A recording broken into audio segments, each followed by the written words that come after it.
నమస్తే అండి. ఈరోజు మిరియాలు రసం పెట్టాను, చారు.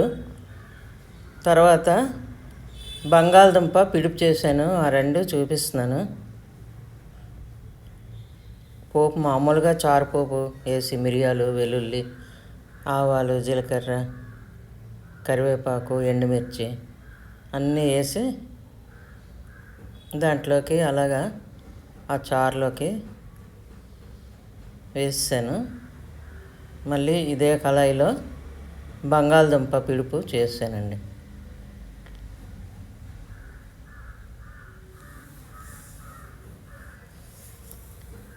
కళాయిలో నూనె వేడెక్కగానే ఆవాలు, కరివేపాకు, వెల్లుల్లి, జీలకర్ర, ఉల్లిపాయలు, పచ్చిమిర్చి వేసామండి. పసుపు, ఉప్పు వేసాను.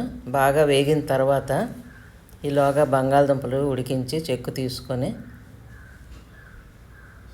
ఆ తొక్క తీసేసి అలాగే వేసి దాంతోను నొక్కేస్తే పిడుపులాగా అయిపోద్దండి దగ్గరికి. చాలా రుచిగా ఉంది మిరియాల చారును బంగాళదుంప పిడుపు. ఇందాకలే తోటకూర వేపుడు చేశానండి. దగ్గరికి అలా మగ్గించాను తోటకూర. జీలకర్ర, వెల్లుల్లి వేసి ఇదొక ఐటెం అన్నమాట.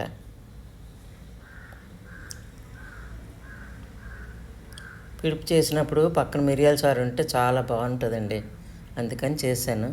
థ్యాంక్ యూ వెరీ మచ్ అండి. Please subscribe.